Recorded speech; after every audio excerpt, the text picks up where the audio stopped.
করে মানে আমার ওই এনআইডি কার্ড করে আসার পরে সোশ্যাল মিডিয়াতে দেখলাম কেউ একজন যোগ করে দিয়েছে যে আমি গিয়ে কমপ্লেন করছি, আরে ভাই আমার নাম তারেক লিখে দিয়েছে বারেক।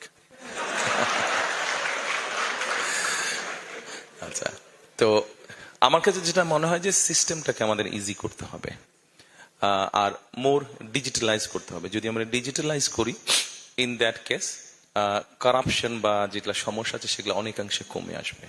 এটা গেল একটা। আপনি যেটা বলেছেন ভেজালের বিষয়টা, এই বিষয়টা যদি ঠিক করতে হয় তাহলে আমাদেরকে আমাদের কনসাস ঠিক করতে হবে, এবং এটা সরকারের একার কাজ না, এটা আমার আপনার আমাদের সকলের কাজ। এটা আমাদেরকে সকলকে মিলেই করতে হবে। অন্যায়ের বিরুদ্ধে প্রতিবাদ করতে হবে।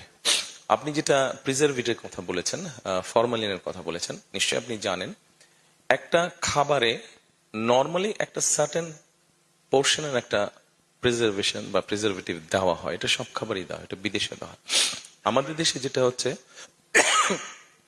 যারা অসৎ ব্যবসায়ী তারা অতিরিক্ত বেশি দিয়ে দেয়, অথবা তাদের ধারণা নেই, এবং সেই জন্যই জিনিসটা তখন পয়জন হয়ে যায়। তো আমাদেরকে মোট কথা এই জিনিসটাকে যদি বেরিয়ে আসতে হয়, এখানে আমাদের সবাইকে এগিয়ে আসতে হবে। একটা বিষয় আমি আপনাদেরকে বলি, সেটা হচ্ছে একটা দেশ কিন্তু শুধু একটা সরকার গড়ে তুলতে পারে না। একটা দেশকে সকলে মিলে গড়ে তুলতে হয়। আপনার নিজের ফ্যামিলিতে যেগুলো রুলস রেগুলেশন ট্রেডিশন আছে, ঐতিহ্য আছে, শুধু কি আপনার বাবা এবং মা মিলেই কি সেটা ঠিক রাখতে পারে? না। আপনাদের প্রত্যেকের, আপনার যত ভাই বোন আছেন, আত্মীয় স্বজন আছেন, আপনাদের প্রত্যেকের